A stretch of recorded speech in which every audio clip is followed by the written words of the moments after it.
Castro, que nos va a hablar de Empédocles, de Agrigento. David es investigador de la Cátedra Internacional en Hermenéutica Crítica de Línea. También está disfrutando de una beca justamente de formación predoctoral en la UNED, de formación para investigadores. Y bueno, pues su tesis trata especialmente, bueno, es un especialista en filosofía presocrática. Su tesis trata justamente de Empédocles de Agrigento. Y bueno, un poco hablando de su trayectoria, digamos, biográfica, mínimamente, por dar una pincelada, pues ya desde hace muchos años ha estudiado profundamente textos que podríamos considerar de una tradición marxista, sobre todo Marx, es un gran conocedor, además cruzado, como no puede ser de otro modo, considero, con una actividad muy activa políticamente a muchos niveles, lo cual, más allá de ser una traza biográfica que no debería despistarnos mucho, además siempre ha estado, digamos, muy a favor, por ejemplo, de un título de Martha Nussbaum, a favor de la fragilidad del bien.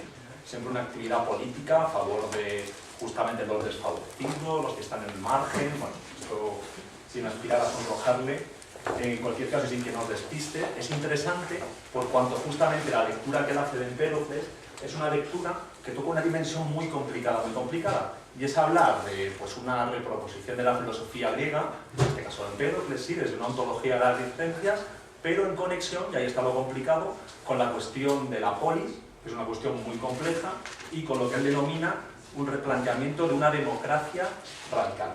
Entonces, bueno, pues esto lo trabaja bastante en su tesis, y bueno, tenemos muchas ganas de escucharte hoy, David. Muchas gracias. Gracias, José Luis. La verdad que no me merezco la presentación de José Luis.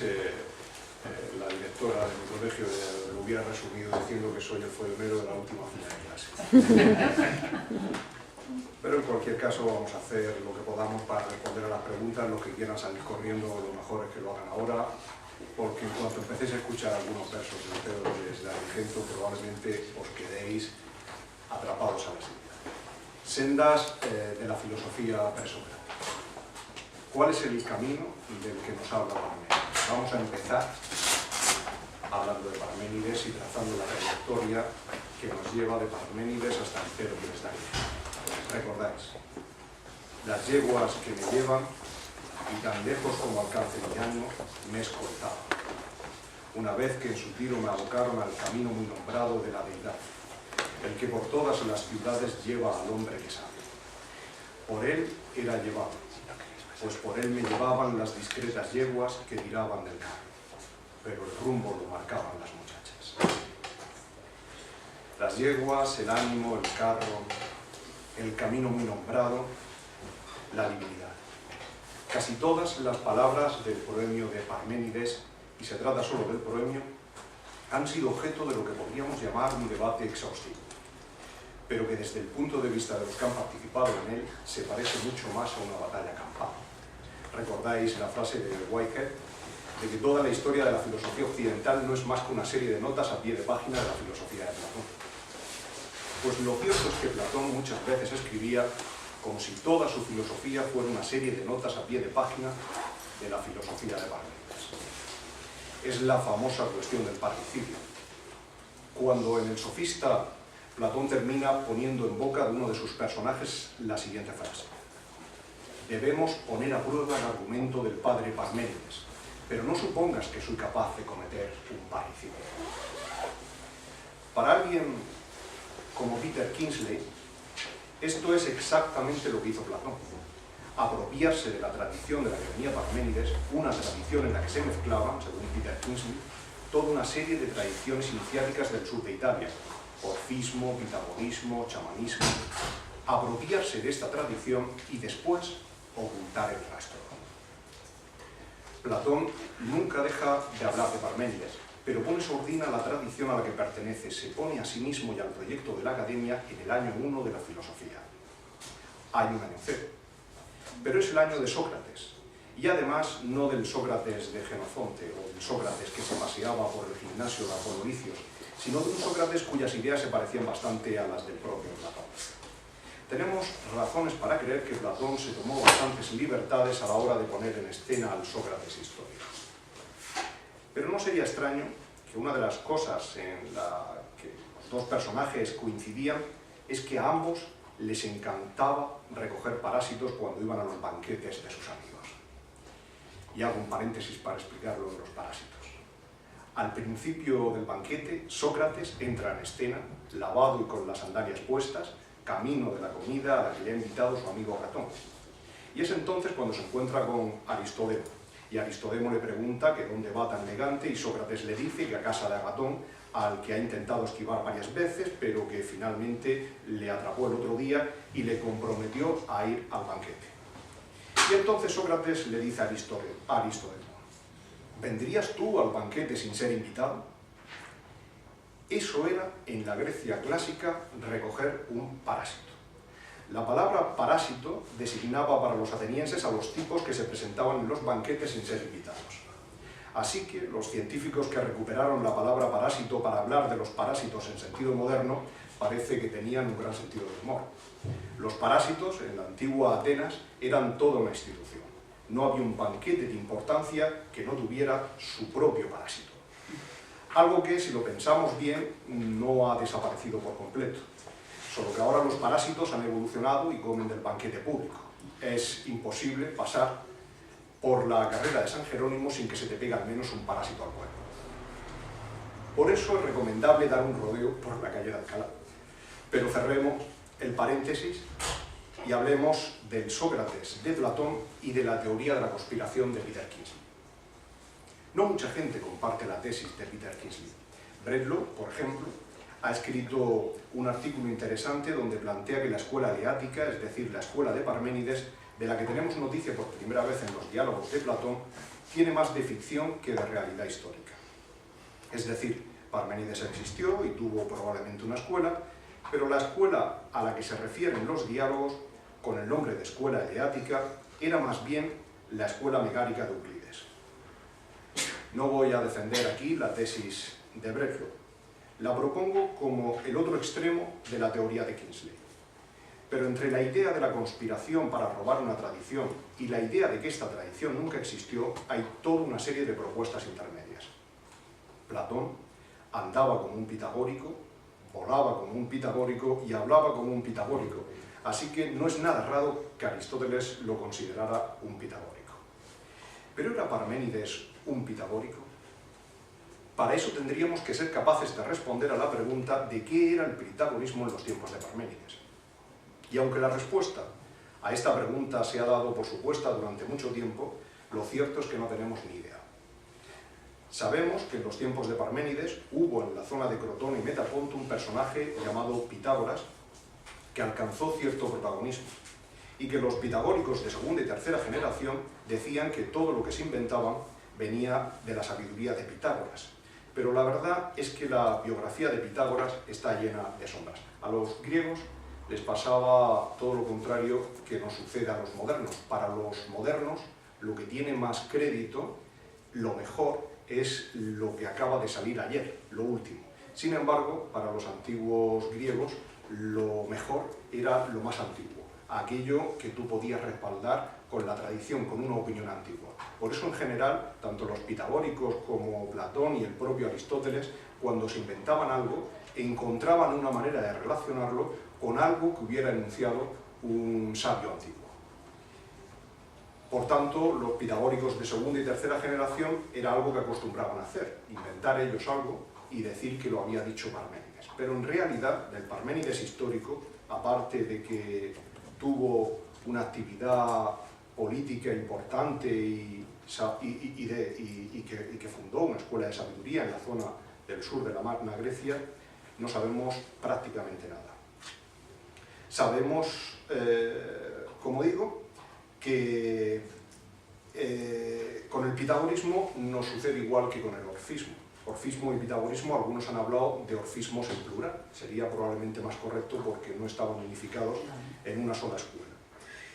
Cada vez que tenemos más información sobre el movimiento religioso, sobre los orfismos, que era un movimiento que iba a contrapelo de la religión tradicional, pero nuestras fuentes no alcanzan tampoco a la edad de Parménides. Cuando a los especialistas les ha parecido encontrar una idea o un concepto que relacionan a Parménides con el pitagorismo o con el orfismo, ¿cómo estar seguros de que es Parménides quien tomaba esta idea del pitagorismo y no el pitagorismo quien tomaba la idea de Parménides? Lo único que está claro aquí es la enorme influencia que ha tenido para la historia del pensamiento la visión de Platón.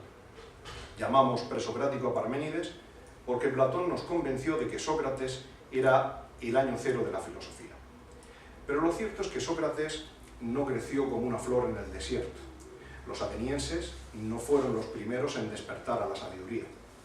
De hecho, la importaron. Y lo hicieron cuando su victoria contra los persas los colocó en el centro de la Liga de Delfos. El año cero de Sócrates coincide con la explosión de la sofística. Pero los sofistas eran sabios de nueva generación, y los primeros sofistas ni siquiera eran atenienses. El paradigma del sofista no era Protágoras de Atenas, sino Protágoras de la ciudad de Atenas. Es importante que retengáis el nombre de Protágoras, porque Protágoras terminó formando parte, o al menos eso creemos, del mayor crossover de la Grecia clásica. Bueno, no sé si sabéis lo que es un crossover. ¿Hay algún lector de cómic aquí? ¿No? ¿No leéis cómics? Estoy entre infieles. ¿Conocéis Big Bang, por lo menos? Un crossover es como se llama en las novelas gráficas, es decir, los tebeos de toda la vida, a cuando se enlazan las historias de varios personajes importantes, como por ejemplo en la Liga de la Justicia, y nos encontramos a Batman con Superman, etc. Eso es un crossover. Un cruce, literalmente. Pues hay un cruce en la historia, un crossover, un supergrupo en la historia de la Grecia clásica, y el primero de nuestros superpersonajes es Protágoras de Atenas. Quedaros con Protágoras porque volverá a aparecer. Podemos estar seguros de una cosa. Parménides pertenecía a una tradición. La clase de relación que esta tradición tenía con el pitagorismo y el orfismo es bastante problemática, pero era una tradición que circulaba, de la que encontramos huellas a lo largo de toda la Magna Grecia, en las ciudades del sur de la actual Italia, en Crotona, en Metaponto, en Tarento, en Sicilia. Era un movimiento que tenía una dimensión religiosa, pero también política, y un fuerte interés por todo lo que tenía que ver con la curación, con la medicina. Hace ya mucho tiempo, Giorgio Colli tuvo el acierto de colocar el origen de esta tradición en lo que los antiguos griegos consideraban el centro del mundo, el santuario de Apolo en Delfos. Cuando decían que Delfos era el centro del mundo es porque literalmente se lo creían. De hecho, tenían una piedra en Delfos a la que llamaban el ónfalos, el ombligo del mundo. Pero era mucho más que una topografía espacial. La topografía del santuario, como ha descubierto Michael Scott, era un reflejo de la topografía política del mundo griego. Es decir, el santuario era un conjunto monumental donde además del templo de Apolo había una vía sagrada que estaba repleta de tesoros, las donaciones que las ciudades o los tiranos o los reyes ofrecían al santuario de Apolo. Estas donaciones a veces eran una estatua o un conjunto estatuario, como el famoso Auriga de Delfos, y otras un templete, como el tesoro de los Signios. Lo que ahora sabemos es que la ubicación de estos tesoros a lo largo de la vía sacra obedecía a los intereses geopolíticos de las ciudades o los líderes políticos que los ofrecían. De hecho, había una verdadera guerra de posiciones en el santuario, una guerra por ocupar la mejor posición, pero también en el sentido gramsciano, porque una buena posición en Delfos era algo que ayudaba mucho a conquistar la hegemonía moral y política entre los griegos. Delfos era el mayor escaparate del mundo antiguo y también el centro mundial de la sabiduría. Un hecho que a nadie se le hubiera ocurrido poner en duda. Apolo, el dios del arco y la lira, era el dios que conoce lo presente, lo futuro y lo pasado. Platón hace decir a Agatón, el anfitrión del banquete, estas palabras. El arte de disparar el arco, la medicina y la adivinación los descubrió Apolo, guiado por el deseo y el amor. De suerte que también él puede considerarse un discípulo de Eros, como lo son las musas en la música, Hefesto en la forja, Atenea en el arte de tejer y Zeus en el de gobernar a dioses y hombres. Apolo, maestro de verdad, como diría Marcel Detienne, aparece aquí guiado por el amor. Apolo, dice Agatón, discípulo de Eros, como las musas en relación a la música, Hefesto cuando forja, Atenea cuando teje o Zeus cuando gobierna a dioses y hombres. Todos ellos son maestros de la sabiduría, de la música, de la forja, del arte de tejer, del arte de gobernar, pero todos ellos son discípulos del amor. Eros, del que nos dice Parménides que fue concebido el primero de los dioses todos. Y Apolo, cuyo camino, según algunos, es el que recorre el carro del proemio de Parménides.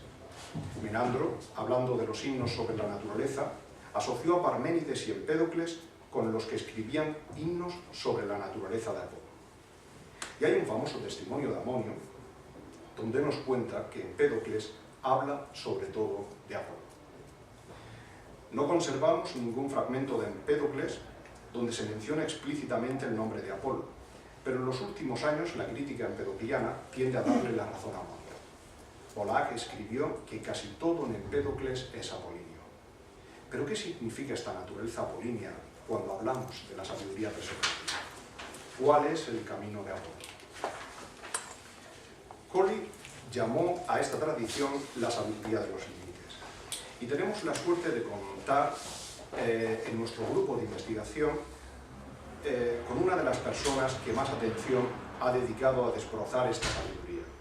Se trata, naturalmente, de la profesora Teresa Oñate, que para definir esta tradición, y siguiendo la línea del afilado bisturí de Aristóteles, describió el contexto donde aparece por primera vez como un contexto marcado por la sabiduría, la política y el conflicto de las racionalidades. Physis, kai polis, kai logos. El centro, cuya topología espacial encontramos ya en Anaximandro, es lo que está igualmente referido al centro. Es una topología racional que irrumpe al mismo tiempo que la topología de la ciudad. Jean-Pierre Fernand, y en una investigación en paralelo Geoffrey Boyd, plantearon esta relación entre el marco de la igualdad democrática, la isonomía, y el nuevo marco conceptual que aparece en la reflexión presocrática. Pero Teresa Oñate pone el acento en un aspecto crucial. El centro es tokoinon, lo común, como cuando ponemos takoin, los asuntos comunes, en el centro de la ciudad, en el aula, tomeson. Pero este no es un centro que suprime las diferencias. Se trata de una unidad referencial. No formamos parte de una unidad indiferenciada, sino de una pluralidad que remite al mismo centro. Y ese centro, si lo miramos desde el interior de la ciudad, es el ágora, la asamblea, donde los ciudadanos ponen su vida en común. Pero si lo miramos desde fuera, ese centro es Delfos, donde confluyen todas las ciudades, donde habita el Dios que no dice ni oculta, sino que da señales. Pierre Lévesque y Vidal-Naquet escribieron lo que todavía está considerado como el mejor estudio sobre Clístenes, el ateniense. Para muchos, Clístenes fue el verdadero inventor de la democracia. Otros piensan que fue Solón, o que la democracia, propiamente hablando, no se alcanzó hasta las reformas de Pericles y Efiantes. Pero Clístenes es uno de los mejores candidatos porque su reforma política suprimió la base del poder de los antiguos eupátridas. Clístenes destruyó la distribución del poder según las antiguas tribus y estableció una nueva forma de distribución de la ciudadanía y de la toma de decisiones políticas que básicamente, en palabras de Aristóteles, lo que hizo fue mezclar las antiguas tribus para diluir el control clientelar que las familias de la aristocracia seguían teniendo sobre la ciudadanía. Clístenes es el que estableció la distribución de los demos que dio nombre a la democracia ateniense. Lo que me interesa destacar aquí son dos cosas. La primera es que la fuente que utilizó Clístenes para legitimar esta reforma fue Delfos. Cuando hizo su propuesta de reforma política, se marchó a Delfos para que el dios la sancionara. Y esta conexión de Delfos con la reforma democrática en Atenas no fue un accidente. Atenas estableció desde ese momento un vínculo con el dios que se mantuvo inalterable durante toda la democracia. Bouden ha publicado recientemente un texto donde reúne infinidad de pruebas que acreditan que durante todo el periodo clásico la fuente constante de legitimación del relato de la democracia ateniense fue su conexión especial con el dios de Delfos. Y en segundo lugar, me interesa llamar la atención aquí sobre una segunda conexión del estudio de Lebesgue y Vidal-Naquet. La reforma de Clístenes, a diferencia de lo que algunos habían supuesto, no estaba relacionada con el pitagorismo, sino con la ascendencia de la cultura de la colonización y la nueva topología política que se estaba imponiendo en la fundación de las ciudades. Aquello de lo que acabamos de hablar. En el centro ponemos lo que es común. Y aquí Lebesgue y Vidal-Naquet enlazan el pensamiento político de Clístenes con el segundo integrante de nuestro supergrupo, Hipódamo de Mileto, el gran reformador del planeamiento urbanístico de la ciudad.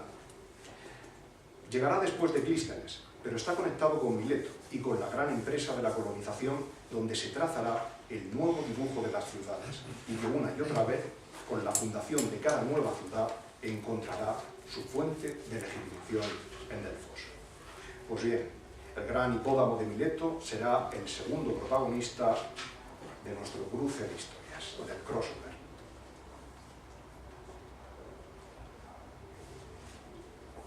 Hipódamo nos sirve también para volver a enlazar con Bernard.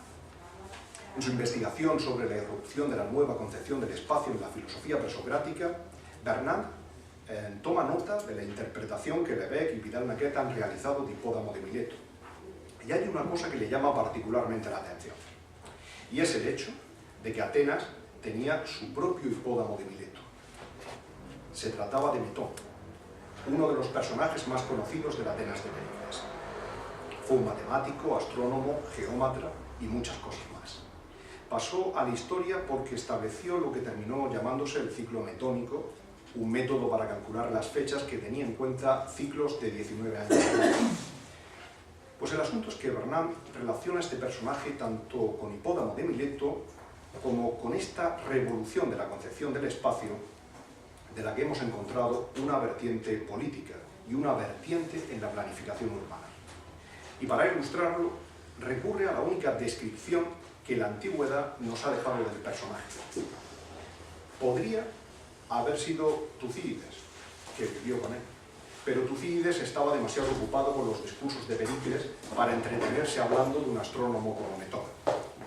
Por suerte, tenemos a alguien que no era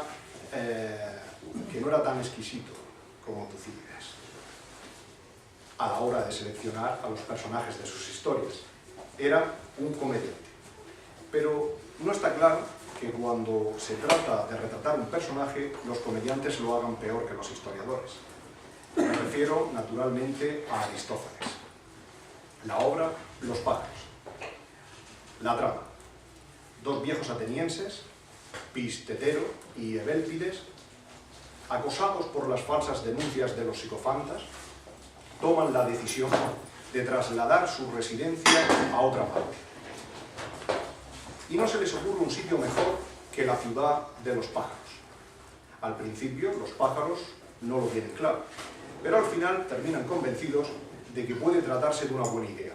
Así que acogen a Pistetero y Evélpides y fundan una ciudad en las nubes, la ciudad de Pío de las nubes. Pero los atenienses no les iban a dejar tranquilos durante mucho tiempo.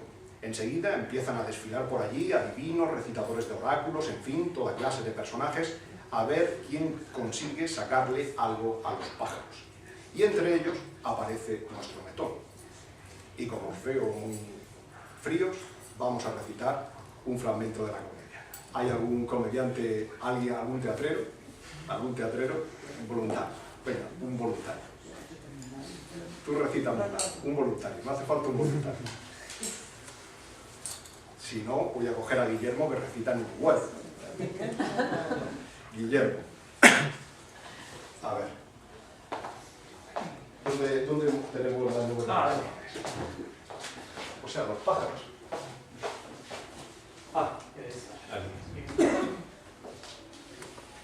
Guillermo quiere escaparse, pero no va a poder hacer. Ven aquí, Guillermo. tenemos a Metón y al Pitistero. A ver, vamos a encontrar. Esta es una buena ocasión para recomendaros a Aristófanes, las aves. A ver, sí. Vamos a ver.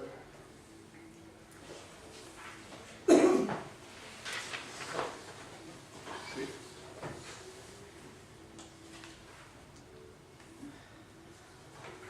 Primero llega la divina y aquí llega Metón. Bien.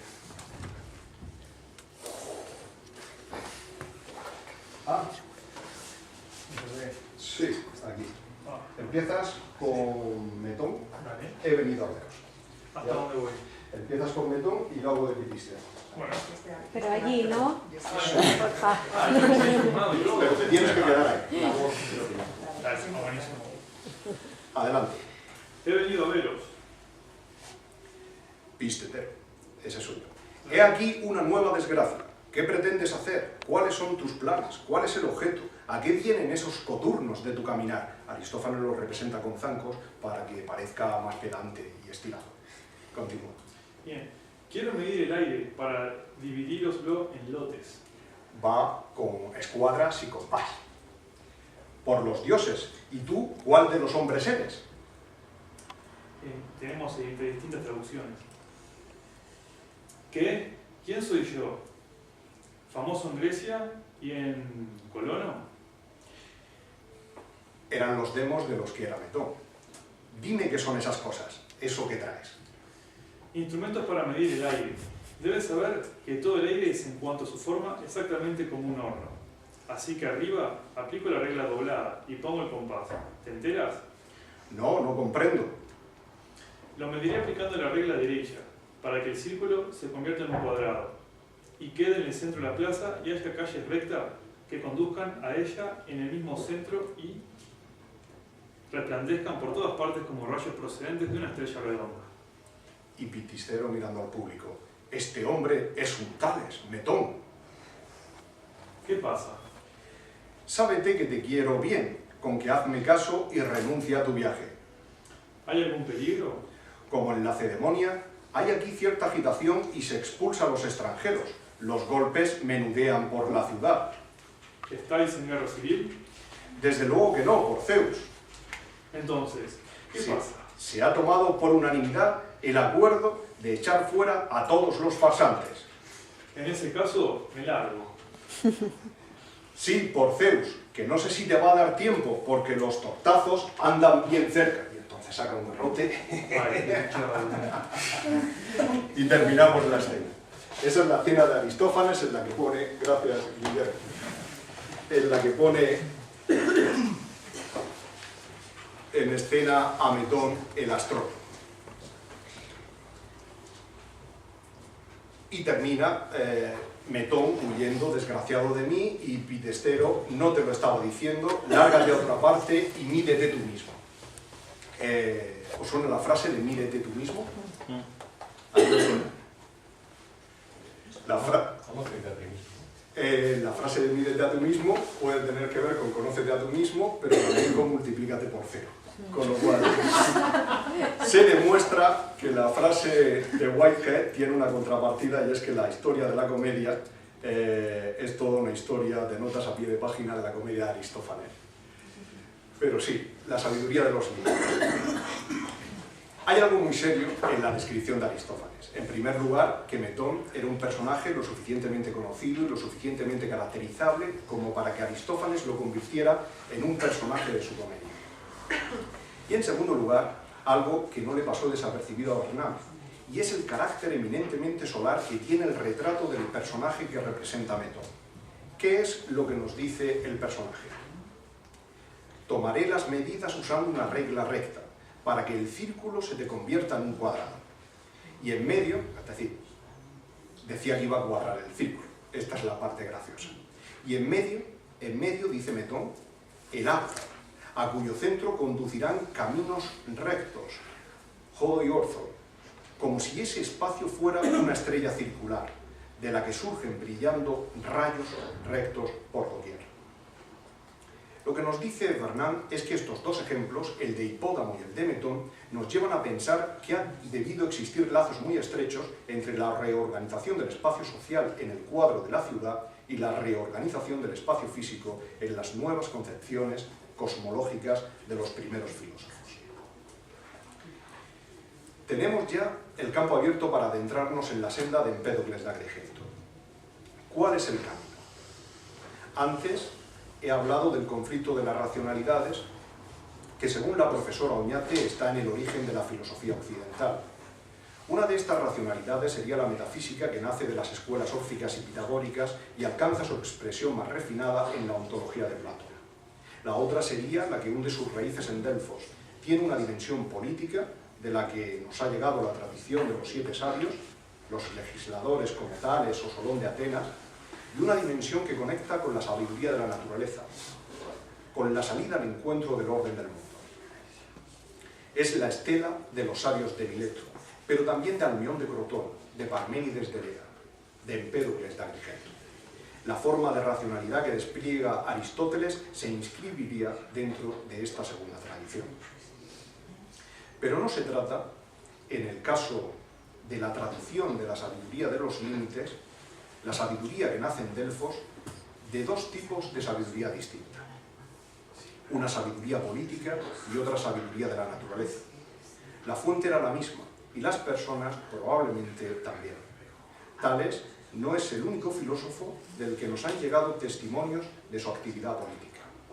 Tenemos igualmente noticias de la actividad de Parménides, Zenón, Empédocles. Plutarco nos cuenta que Parménides organizó su ciudad con las mejores leyes, y lo hizo tan bien que los magistrados de Lea tenían que jurar todos los años que gobernarían respetando las leyes de Parménides.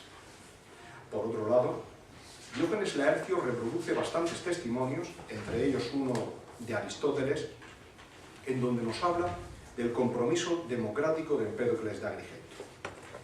El problema con los testimonios que recoge Diógenes es que los especialistas no han encontrado un modo de separar el trigo de la paja. Es decir, estamos completamente seguros de que algunas de las cosas que cuenta sobre Empédocles no son ciertas, pero otras podrían ser verdaderas, y entre ellas la actividad política de Empédocles y específicamente su filiación democrática, aunque habría que matizar mucho cuál era el tipo de democracia que podría haber defendido un hombre o un sabio como Empédocles de Agrigento. Desde luego, no el tipo de democracia que pueda tener en la cabeza una persona del siglo XXI, pero posiblemente tampoco el tipo de democracia que tenían los atenienses en el siglo IV a.C. La forma de la democracia cambió entre los propios atenienses. La democracia de Demóstenes no era la misma que la democracia de Clístenes. Así que de una ciudad a otra y de un tiempo a otro, la forma concreta de la democracia cambiaba.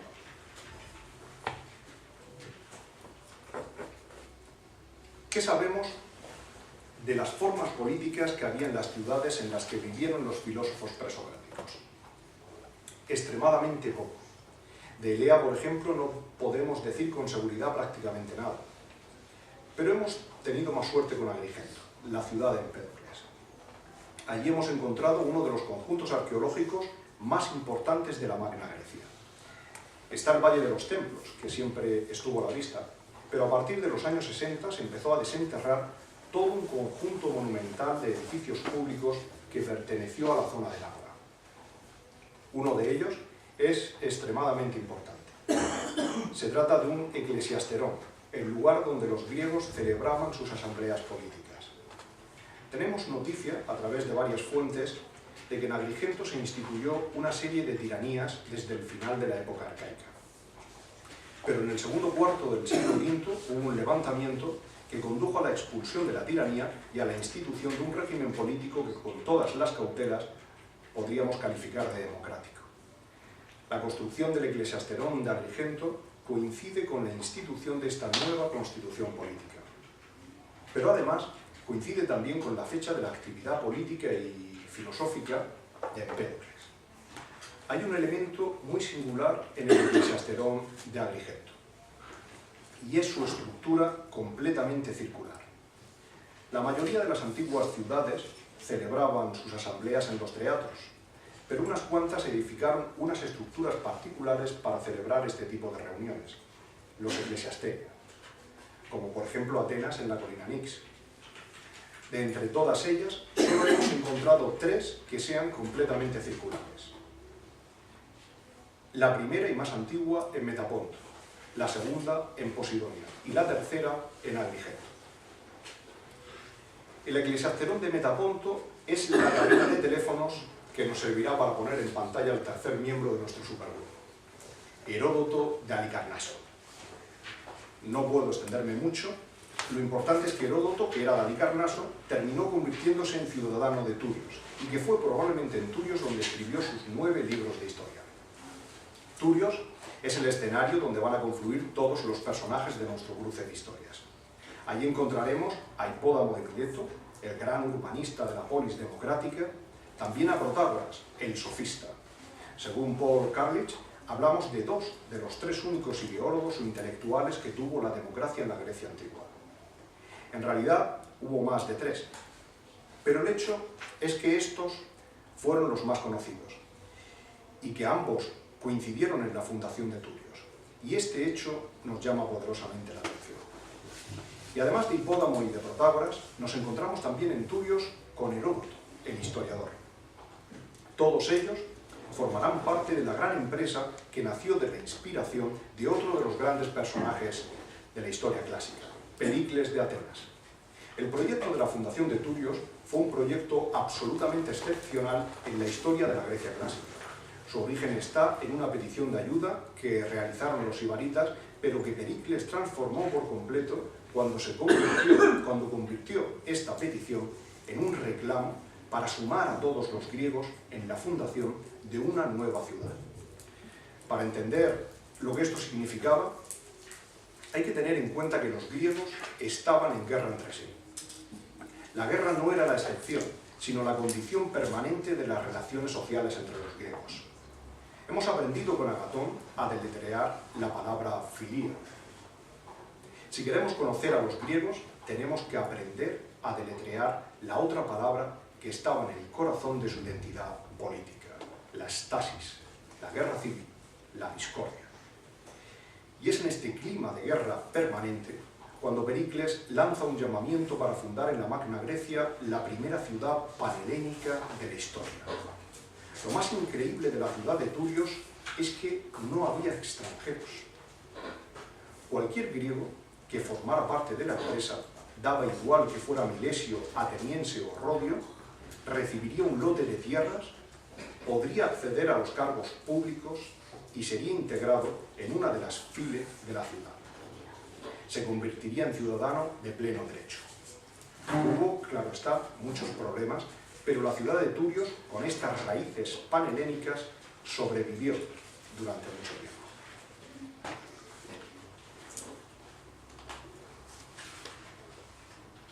A unos 100 kilómetros de Turios estaba Metaponto.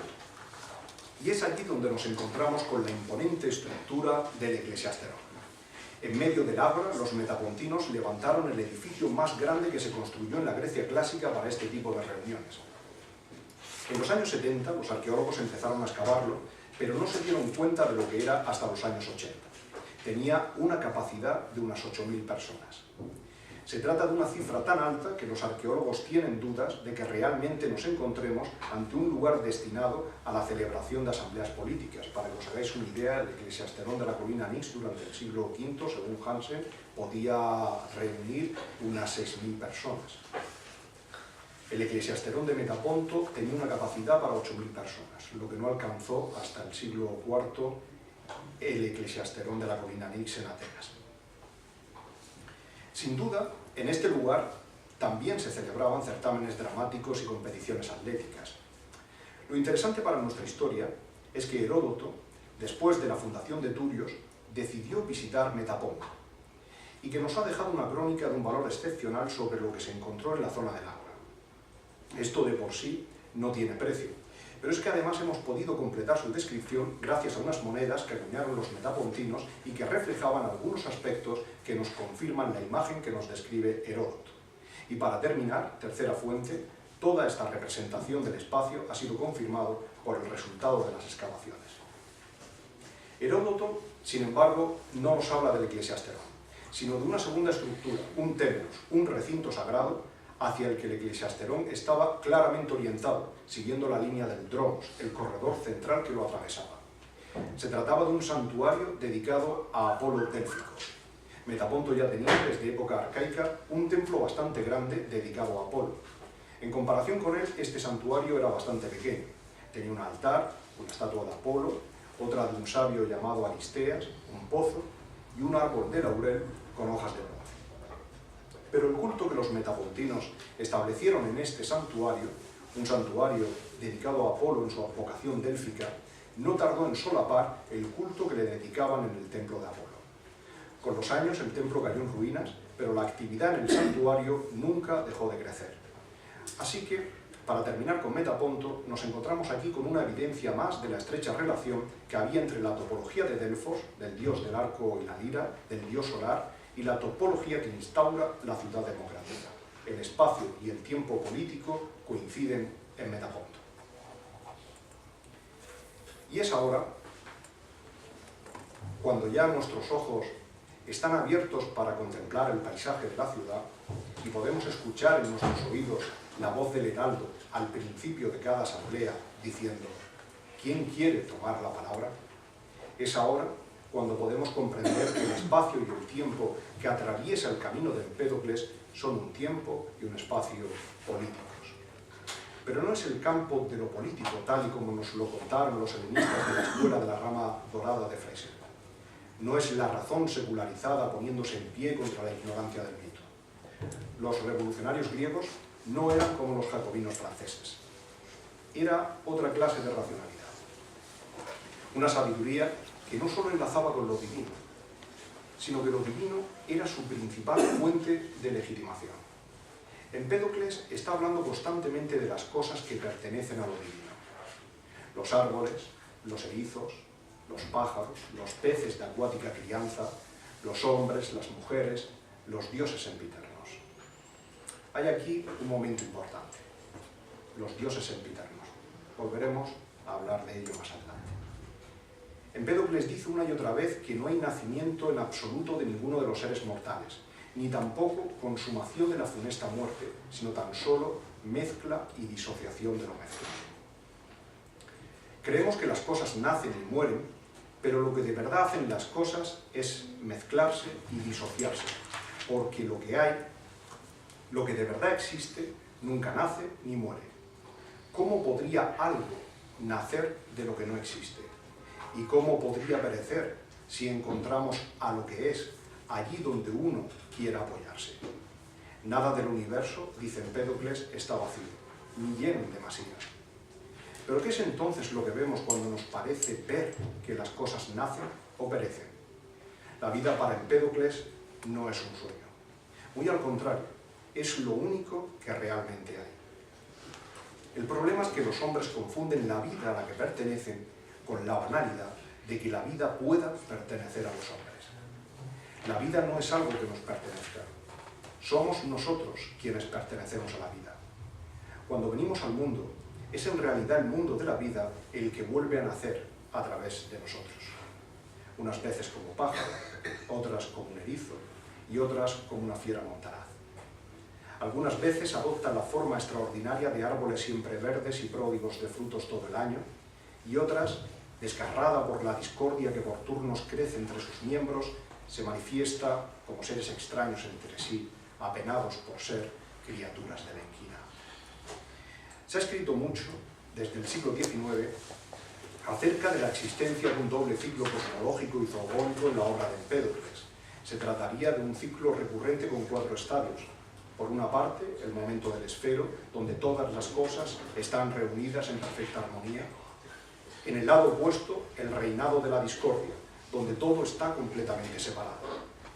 Y 2 fases inversas, entre el reinado de la filía y el reinado del neikos, donde las cosas todas se van mezclando o separando, según nos encontremos en el momento en el que la amistad avanza o en el momento en que retrocede por la acción de la discordia, de la inquina, del odio funesto. Sin embargo, yo comparto la crítica que Volac y otros autores han realizado a esta interpretación.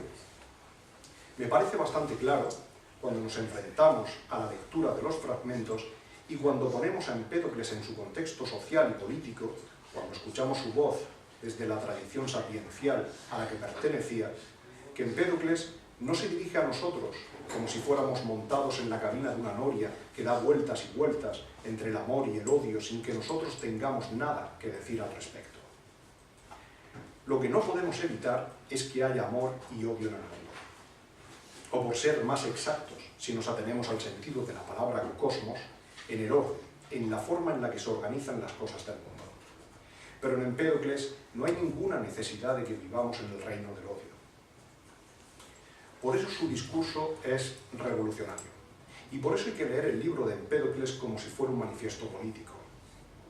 El mundo está desgarrado por la malévola discordia, y los hombres no hacen más que dejarse arrastrar al prado de la ruina, donde está el crimen y las enfermedades miserables y la pobreza de aquellos que solo tienen una oscura opinión sobre los dioses. Lloré y me lamenté al ver un sitio tan terrible.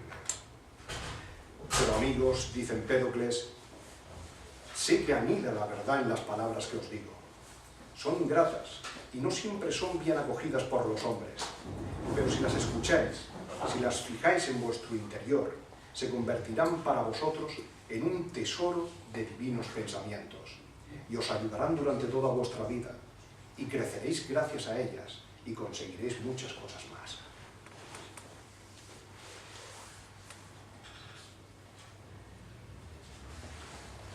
No somos criaturas del odio. Si tenemos ojos, si tenemos piernas sobre las que caminar, si no somos animales horribles con dos cabezas, es porque Afrodita nos ha moldeado con remaches de afecto. Somos el resultado de la fuerza reproductiva del amor, como los grandes árboles, los marinos peces y las granadas tardías. Cuando llega el benévolo flujo inmortal de la amistad irreprochable, se difunden innúmeras estirpes de mortales, ajustadas en toda clase de forma, maravillas de ver. Entonces, si somos criaturas de la amistad, ¿por qué nos dejamos arrastrar al prado de la ruina? Hemos escuchado a Empédocles decir que todas las cosas pertenecen a lo divino. De ello todo se formó: los árboles, los varones, las mujeres, las fieras, los pájaros y peces de acuática crianza y los dioses sempiternos, excelsos por las honras que reciben. Hay aquí una cuestión importante. Los dioses sempiternos, excelsos por las honras que reciben. Incluso los dioses del panteón han sido moldeados a partir de raíces que son divinas. Y esto es algo crucial para Empédocles, como ya señalaron los comentaristas antiguos. Los dioses existen, pero no hay que confundirlos con las estatuas de piedra. No tienen pies, ni rodillas, ni peludas vergüenzas. Son como pensamientos cordiales recorriendo el universo. Y ellos también están moldeados por las raíces de lo divino. He dejado para el final la cuestión de las raíces. Lo más conocido del pensamiento de Empédocles es su teoría de los 4 elementos. Todo está compuesto de tierra, agua, aire y fuego. Pero en realidad, quien utilizó la palabra elementos fue Aristóteles. Empédocles habla de rizómata, de raíces. Hay una diferencia importante entre los elementos y las raíces, y es que las raíces están vivas. No se trata de un principio abstracto, sino del principio constituyente de la vida. Y es un principio plural.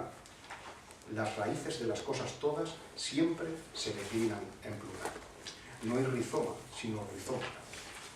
Y todas las raíces son iguales y tienen la misma edad. Pero aunque son iguales, no son idénticas.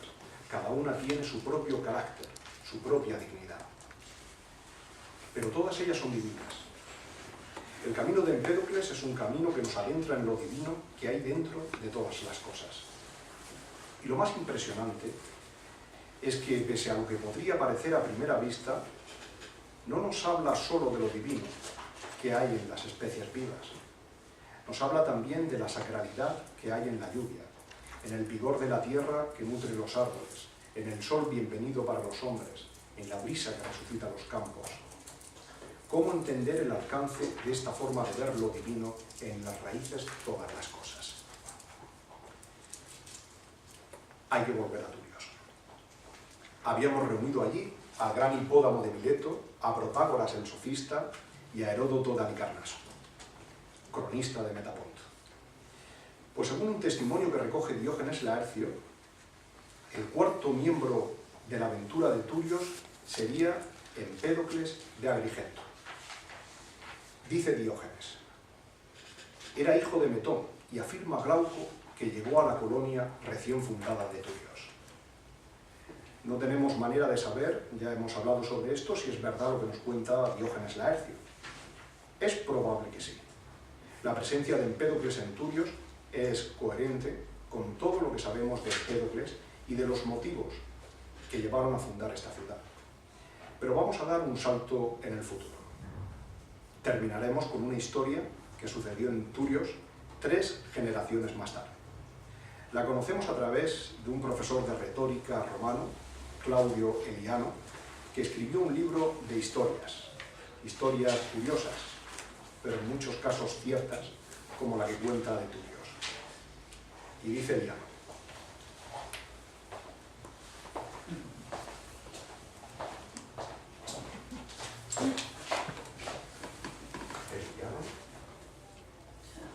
historias curiosas. Ahí está. No hay ningún libro que no tenga margarita. Algunos me faltan, no te veas.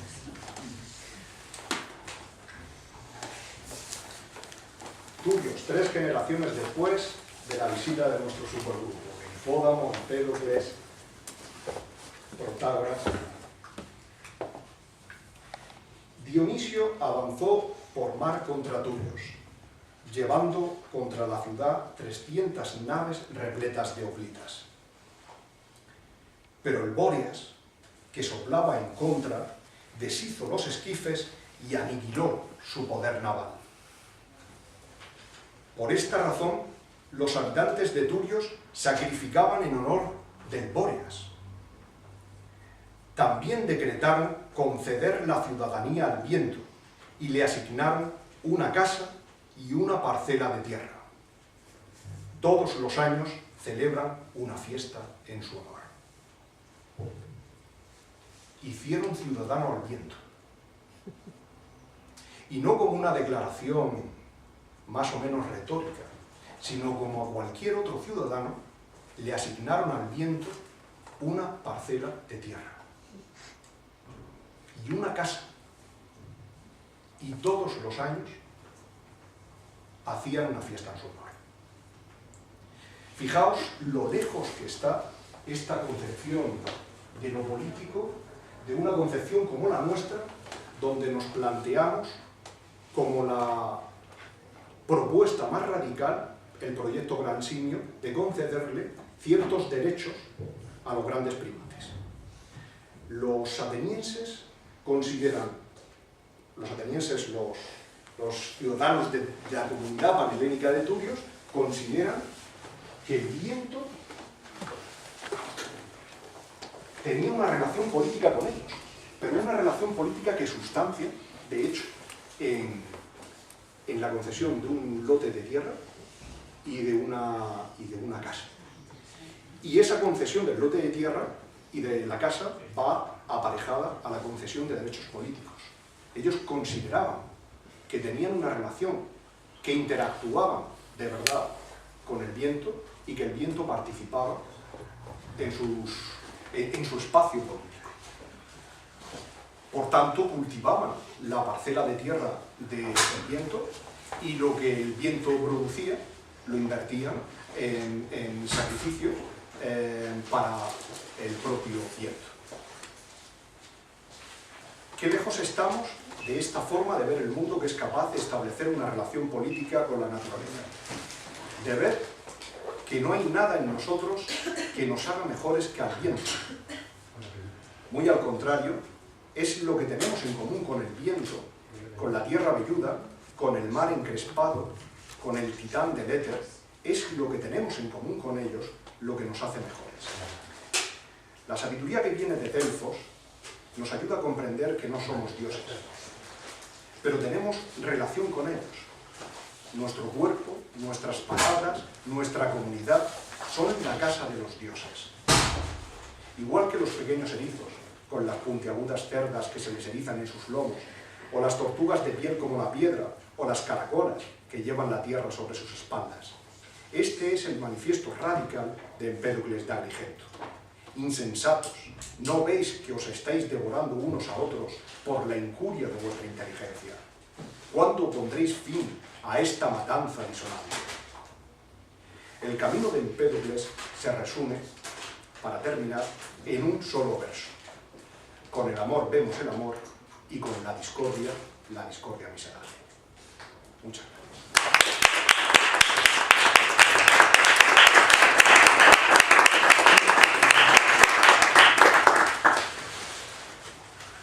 Y si puedo ayudaros con alguna pregunta.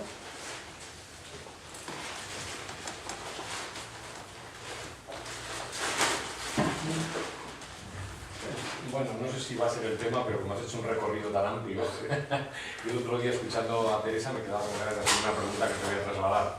Hablabas al principio de Apolo, del amor, y de esta cuestión así inesperada, ¿no?, que uno encuentra en la historia temprana de la filosofía, que de repente aparece esto, ¿no?, digamos que es el eros, el bien, en fin, esos conceptos, ¿no?, que luego Platón sitúa.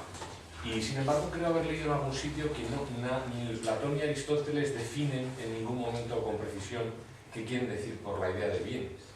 Entonces, la que mueve, y por tanto, por amor, ¿no?, al resto del mundo. En fin, en esta concepción tuya de este recorrido que has hecho, ¿te surgió alguna reflexión esto? Digo, porque hablabas también de esto, ¿no?, en Empédocles, de amor. En fin, esta cuestión, ¿no?, del bien es algo así que no parece que se defina con precisión. No sé si esto es algo que se suscite una reflexión que puedas comentar. No soy la persona más apropiada para responder a lo que era la idea del bien en Platón.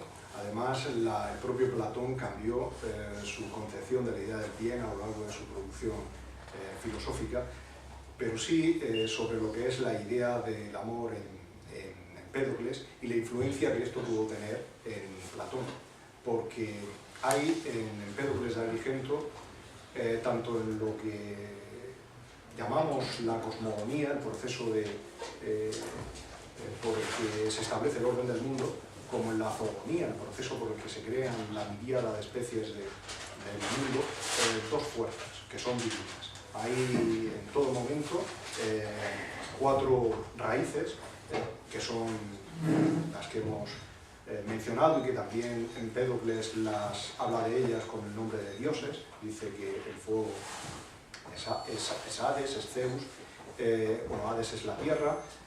Hay un debate sobre la interpretación de qué dios corresponde a cada uno de estas raíces. Nestis es el agua. Pero en cualquier caso está claro que el amor en Empédocles es la fuerza centrífuga que tiene 2 tipos de movimiento. Por un lado, unifica a todas las cosas.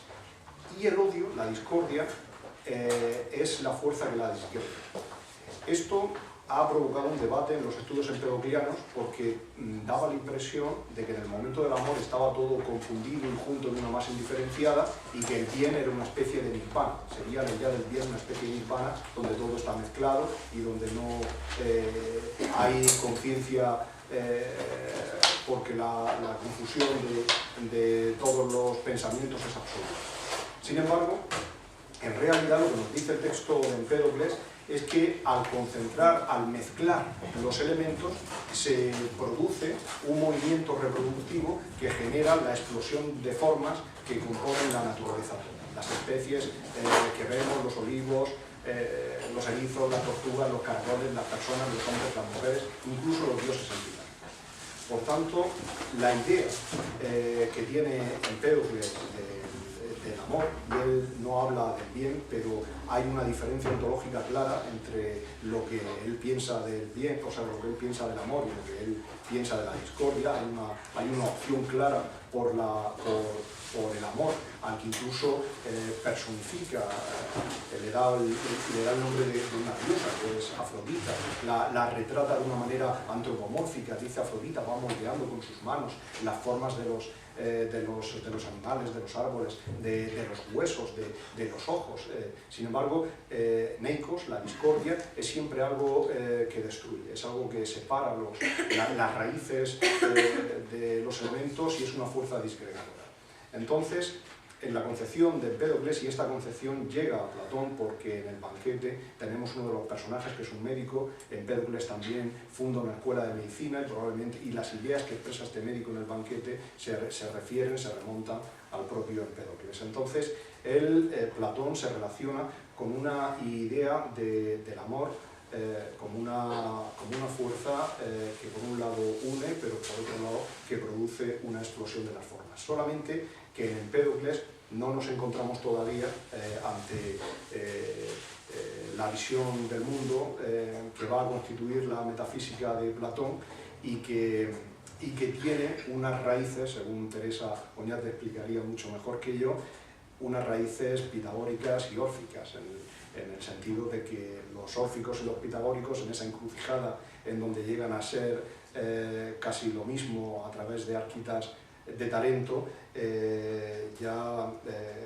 hay una idea de la reencarnación y de la pervivencia del alma individual a través de un proceso evolutivo, jerárquico, que quiere alcanzar el bien. Entonces todo esto está completamente exento de la tradición de sabiduría que constituye Empédocles de Agrigento, y esa sabiduría pues tiene que ver con los mandamientos de Delfos, el conócete a ti mismo, nada en demasía, etc. Entonces esa idea del amor como algo que une, como algo que elimina la discordia, como algo creador, incluso desde un punto de vista ecológico, es diferente, pero sin duda tuvo que influir en la idea del bien de Platón, que efectivamente no define. Es difícil que kantianamente encontremos un mandamiento platónico que nos ayude a saber lo que era el bien. Que alguien pueda regirse por un mandamiento platónico en ese sentido. Es difícil. Sí, Marisa. Me ha parecido entender que Empédocles distingue entre los dioses y lo divino. Sí. ¿Me podrías comentar esto?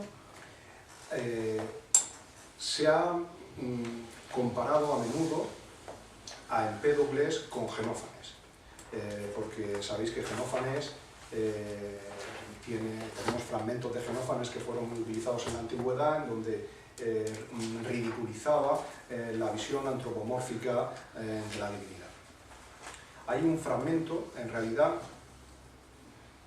lo que conservamos en la inmensa mayoría de los filósofos presocráticos. José Luis Díaz Arroyo, en su intervención del otro día, expresaba su queja de hablar de fragmentos. En realidad son citas.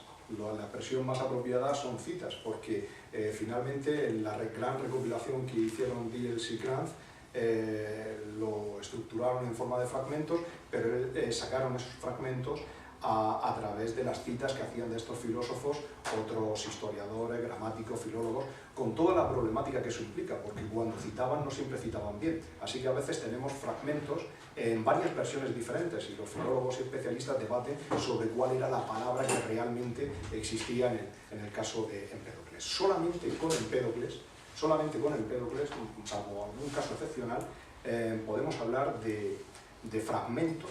En el caso del papiro de Salzburgo, que fue un papiro que se encontró a principios del siglo XX, pero que no se descubrió, no se desenrolló hasta los años 90, porque formaba parte de la estructura que sostenía una corona, y entonces encontraron que ese papiro era realmente el libro de Empédocles. Entonces, a partir de ahí se han podido reconstruir varios fragmentos íntegros de la obra de Empédocles, que es el filósofo presocrático del que más conservamos. Pero esta pequeña digresión es para deciros que cuando hablamos de fragmentos, en realidad hablamos de citas de otros filósofos. Entonces, la cuestión es que se ha comparado al planteamiento de Empédocles con el de Genófanes, porque en una de estas citas, la de Amonio dice: Empédocles dice lo siguiente como una crítica a los dioses antropomórficos. y aunque fundamentalmente, como en el resto de su obra, está hablando de Apolo. Entonces ese fragmento de Empédocles dice no tiene lo divino, no tiene pies, no tiene peludas vergüenzas, no tiene dos ramas en sus espaldas, como indicando que no tenía alas, y dice que es solo divina inteligencia, pensamientos que un especialista ha traducido como pensamientos cordiales. Y luego nos remite ese mismo pasaje por una identidad del verso a otra parte en la que habla del esfero, lo cual nos lleva también a la esfera de Parménides y un concepto de la divinidad no antropomórfico. Entonces, por tanto, muchos especialistas han defendido o han pensado que la visión de Empédocles y la de Genófanes era la misma. Sin embargo, en los últimos trabajos se está planteando que en realidad Empédocles sí que creía en los dioses, en la existencia de los dioses, al menos la misma clase de existencia que tenemos las personas, porque cuando él enumera el proceso de la creación, habla de los árboles, habla de los peces, habla de los erizos, habla de los varones, habla de las mujeres y habla de los dioses sempiternos. Entonces, si los dioses no existen, las personas tampoco, los erizos tampoco. Entonces, probablemente él creía que los dioses no eran los dioses tal y como aparecen reflejados en las estatuas, pero que sí existían agrupaciones, encuentros entre las raíces, aspectos de la dignidad de cada uno de estas raíces que parece que él entendía de una forma primaria: el agua, el fuego, el viento, el aire, y que esto podía tener la identidad de un dios, porque los dioses nacen y mueren. En la mitología, en los relatos que los griegos tenían sobre los dioses nacían, venían al mundo. Había una teogonía, un momento en que los dioses nacían y los dioses podían morir. Por eso es curioso que Empédocles emplea para definirlos la palabra dioses sempiternos. Y cuando habla de los hombres, habla de los seres efímeros de un día. Parece que está contraponiendo a los dioses sempiternos, porque no dice los dioses eternos, dice los dioses sempiternos. Y él distingue entre los dioses sempiternos y las raíces que son divinas. Y dice, lo único que hay, en realidad, son las raíces que son divinas y el amor y el odio. Eso es lo que hay. Y eso queda muy claro en diferentes partes de los fragmentos que conservamos, que lo que hay son las raíces que son divinas, el viento, la tierra, el fuego, pero luego en determinados momentos él habla de Cibris, habla de Afrodita y habla de las manos, con sus manos va moldeando los cuerpos de las criaturas. Entonces, la tesis de que Empédocles no creía en los dioses del panteón en absoluto, como podía desprenderse de la lectura de Genófanes, está siendo bastante cuestionada. Lo que no creía es que esas manifestaciones de lo divino fueran el componente último de lo divino, sino diferentes formas que lo divino iba adoptando. Por eso dice que las raíces son iguales, pero tienen diferente dignidad. Es decir, no es lo mismo, diferente carácter y diferente dignidad. No es lo mismo el fuego que el agua. El fuego quema, el fuego hace que los campos se sequen, el agua hace que el suelo se humedezca y la tierra se nutra. La tierra, entonces hay diferencias de dignidad y de carácter y en la manera de intervención. Esto tiene que ver también en otros conceptos, es lo que la Escuela de París, Dumézil, llamaba la diferencia entre el ámbito de acción de una divinidad y el modo de acción. O sea, el ámbito de acción del amor de Afrodita sería el amor, y el modo de acción sería a través de la mezcla, de la reunión de las cosas. Entonces, digamos que yo no estoy a favor de convertir a Empédocles, de olvidar. Eso es lo que en general los estudios clásicos nos están mostrando en los últimos años, de convertir a los intelectuales, a los filósofos griegos en jacobinos franceses, en gente que no creía en Dios o que tenía una visión teísta de lo divino. ¿No? Ellos creían en los dioses, iban a los templos, pero se permitían, a diferencia de la modernidad, ellos podían tener en relación a los dioses diferencias en la manera en que se lo representaba. No había una ortodoxia, no estabas obligado a creer, nadie estaba obligado a creer que esta representación de Afrodita era la representación de Afrodita. Tú podías imaginar lo importante es que cumplieras con las prácticas de tu ciudad y con tus derechos y con tus deberes cívicos como ciudadano.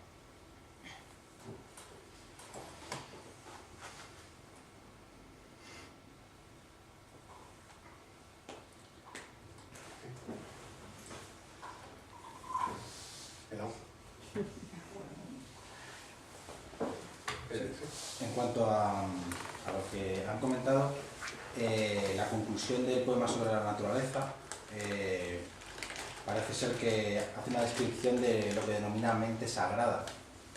No sé, bueno, cito, lo tengo aquí, dice Amonio, en el fragmento 137, no está provista de cabeza humana en su cuerpo, ni brotan de su tronco 2 manos ni pies, ni rápidas rodillas, ni órganos de generación, sino que fue solo una sagrada e inefablemente que flecha el mundo entero con sus rápidos pensamientos.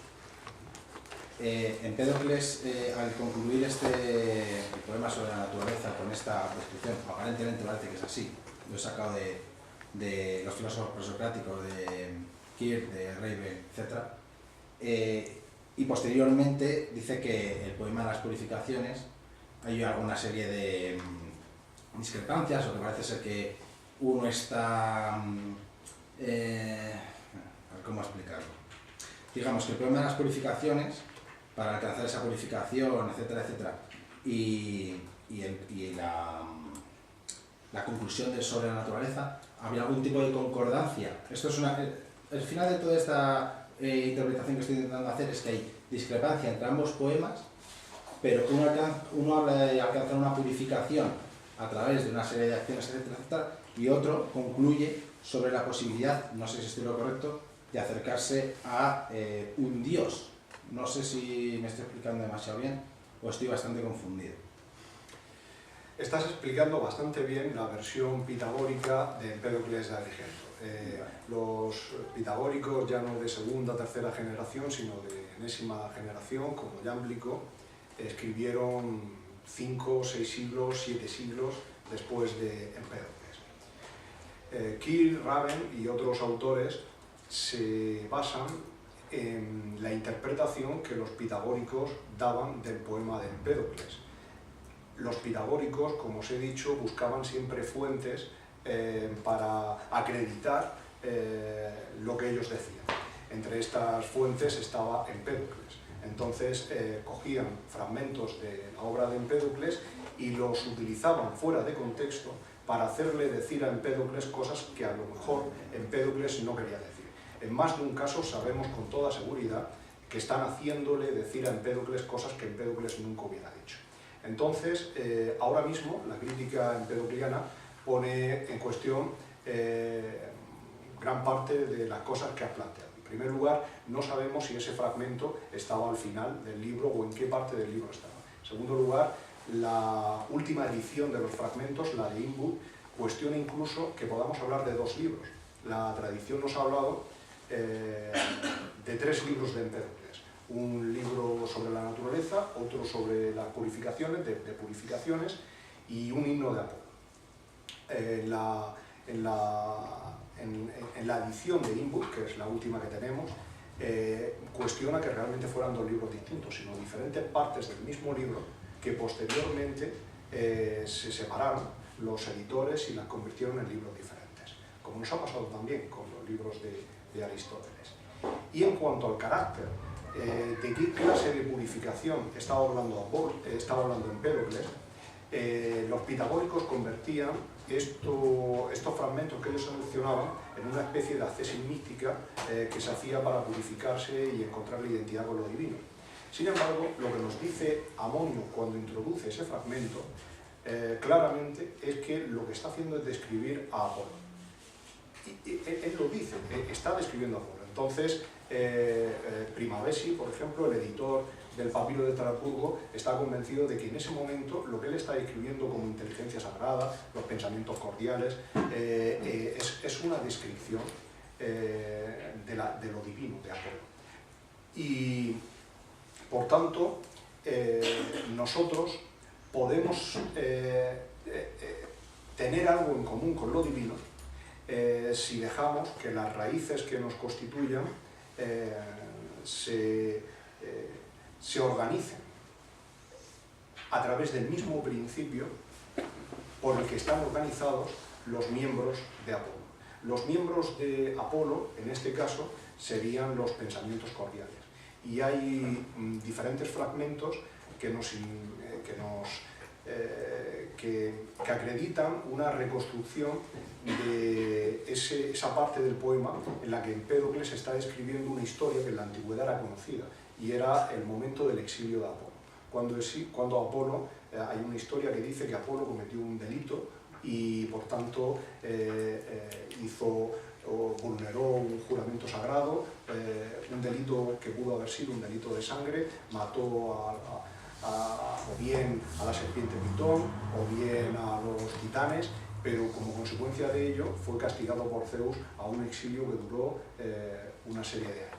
Entonces hay una interpretación de esta parte junto con otros versos en donde Empédocles estaría planteándonos la purificación del daimon, pero ese daimon sería Apolo. Y el proceso por el cual Apolo, que ha cometido un crimen, ha permitido que la discordia desgarre sus pensamientos, es mostrado de manera ejemplar para que los hombres, que también cometemos esa clase de crímenes y también permitimos que la discordia desgarre nuestras relaciones con la comunidad, con nosotros mismos, y nos condenamos al exilio por haber conducido nuestras vidas al prado de ruina. Por tanto, eso es lo que el fragmento, y esa sería la clase de relación que nosotros podemos tener con lo divino. No una relación que nos lleve a una identidad de nuestra conciencia con la conciencia de lo divino, sino a una conciencia de que hay en nosotros algo que es divino y podemos dejar que se organice, porque la palabra que emplea Empédocles siempre es cosmos, y cosmos, en el momento en que él utiliza esa palabra, quiere decir no el universo, sino el orden del universo. Si dejamos que el orden de nuestra vida, de nuestras relaciones, de nuestra forma de actuar sea un orden que esté marcado por la concordia, por el amor, entonces nosotros estaremos compartiendo la forma de organización de lo divino. Si dejamos que entre dentro de nuestro interior la discordia y hagamos lo que se describe en una parte del poema como el crimen de Apolo, que falta el juramento de los dioses, etc., entonces pues terminaremos desgarrados y en el prado de ruina.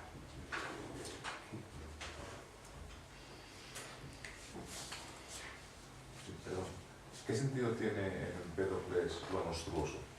Cuando él habla en la física de la creación, de la génesis, primero los árboles, después los animales deshechos por el odio, forneidos, y luego reconstruidos, pero mal, en trozos disímiles. Siempre lo he leído, siempre me he enganchado ahí y nunca he sabido por qué de repente en toda esta armonía aparece esa mención al amor, a lo monstruoso. Sí.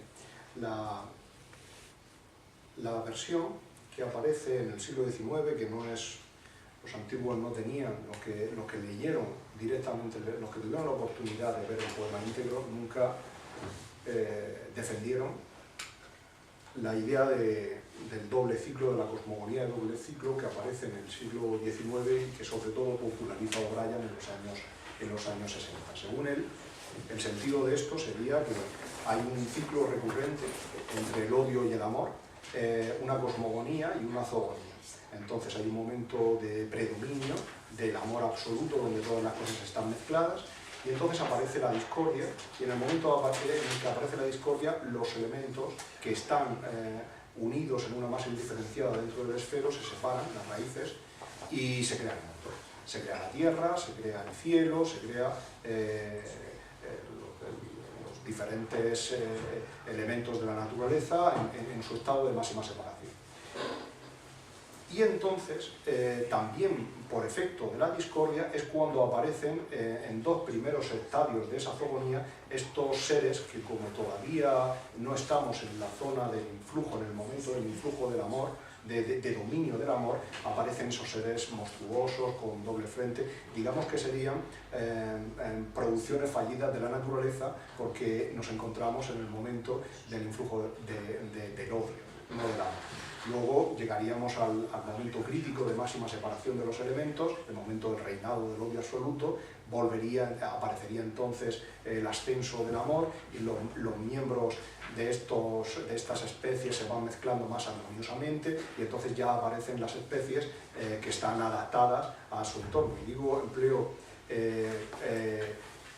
deliberadamente la palabra adaptada porque se ha visto en esta teoría de la evolución una anticipación de la teoría de la evolución darwiniana, porque, y de hecho Aristóteles critica a Empédocles porque le acusa de dejar al azar la combinación y la aparición de las especies. Entonces hay en la historia de la ciencia un planteamiento de que Empédocles le da un papel muy grande al azar en la formación de las especies, porque dice que las especies se van formando porque Afrodita va a mezclar, según los va creando más aptos para mezclarse, se van mezclando, y cuantos son menos aptos para la mezcla, pues son más incapaces de funcionar con operatividad ante las cosas que se encuentran. Entonces tiene varios momentos en los que hace descripciones de hombres con rostro vacuno y de seres monstruosos que al parecer tendrían una vida breve, ¿no? Eso es la explicación de O'Brien. Lo que otros autores como Santanielo o Volac cuestionan ese ciclo como un ciclo recurrente, es decir, había habido efectivamente hay un proceso, pero no es un proceso que vuelva al principio, es decir, no estamos en un mundo que concluya y todo se reinicie de nuevo. No hay un ciclo, hay un principio donde efectivamente las raíces se separan y se produce la cosmogonía, la creación del mundo. Luego hay un proceso en donde hay un dominio de la discordia y aparecen especies, diferentes especies. Hay aquí una teoría interesante de arqueología, hay una autora, creo que británica, que está planteando la influencia que los hallazgos paleontológicos en la Grecia arcaica y clásica pudo haber tenido sobre la formación de mitos. Es decir, en los hallazgos de especies históricas extintas, pero que encontraron huesos, y eso les llevó a ellos a construir mitos sobre la existencia, por ejemplo, de los glifos. Y se han hecho historias al respecto de si pudo influir en la creación de los mitos. Entonces, en cualquier caso, la teoría de Volac y de Santanielo es que hay un momento donde aparecen en esa zoogonía de Empédocles especies que no son funcionales, y Empédocles explicaría esa disfuncionalidad porque todavía Amistad no ha conseguido crear formas con armonía, y ya después, en un momento posterior, se produciría la creación de las especies que nosotros conocemos. Pero él deja muy claro que el ser humano, por ejemplo, es producto de una combinación armoniosa, si no veríamos la creación del ojo, la creación de nuestros huesos. La sangre es una combinación perfecta de las raíces. No podríamos vivir, no seríamos, y lo mismo del resto de las otras especies. Sin embargo, eso no quiere decir que la discordia no exista, es decir, la discordia existe. Entonces, en este momento, en nuestra realidad, en la naturaleza, hay discordia y hay amor. Y reducir la discordia y el amor a fuerzas mecánicas en las que no tenemos nada que decir es lo que resulta bastante cuestionable, porque en los fragmentos se dice claramente que las raíces se unen o se separan por su gusto, si quieren, voluntariamente. Y cuando se dirige a las personas, cuando se dirige a Pausanias, que es el nombre del discípulo al que le dirige al menos parte del poema, le dice: óyeme tú, escúchame, hay gente que no quiere escuchar, si tú escuchas, si quieres escuchar, entonces tendrás un tesoro de divinos pensamientos. Es decir, que podemos elegir escuchar la sabiduría, guiarnos por lo que nos dice la sabiduría, por el amor, o podemos elegir guiarnos por la discordia y convertirnos en personas de carreras. Ahí.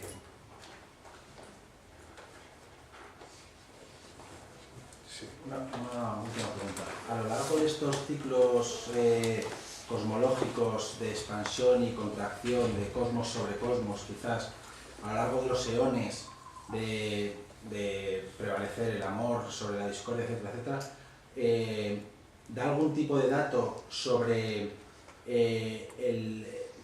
la temporalidad de expansión, así como de contracción?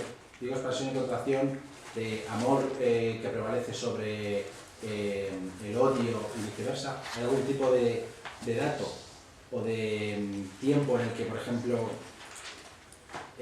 hay una prevalencia de amor actualmente sobre el odio, puesto que estamos más adaptados? ¿Hay algún tipo de cifras en cuanto a eones que tarde en vencer el amor sobre la discordia, etcétera, etcétera? Pues hay un fragmento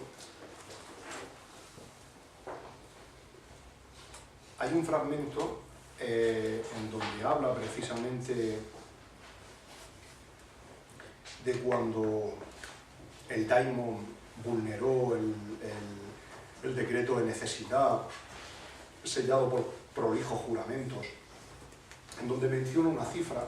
Él dice: cuando alguno por errores de su mente contamina sus miembros y viola por tal hierro el juramento que prestara, hablo de démones a los que toca una vida perdurable, ha de vagar por tiempos 3 veces incontables. Esta expresión, tiempos 3 veces incontables, algunos intérpretes se la han tomado en serio y rigurosamente han intentado analizar cuántos años concretos quería decir Empédocles con esa expresión 3 veces incontables. Le han asignado una duración según la tradición matemática que han creído poder identificar y han llegado a la conclusión de que hablaban de distintos grupos de 10.000 años, o 7.000, de miles de años. Pero yo y otras personas que han leído este fragmento tendemos a pensar que se trata de una interpretación de una cantidad metafórica que Empédocles quería decir que alguien vaga durante un tiempo infinito, durante mucho tiempo de condenas vagas por la eternidad, que él no estaba pensando en un ciclo concreto de tiempo. Salvo ese dato, ese es el único dato que puede referirse a una cantidad de tiempo literal si uno lo quiere interpretar literalmente, y hay algunos empedoclianos que lo han intentado y han hecho estudios muy rigurosos, no compartidos por todo el mundo, sobre la cantidad de tiempo en que consiste el exilio del daimon en búsqueda de la redención. Pero ese es lo único que hay. Todo lo demás, la temporalidad, no tiene una referencia concreta.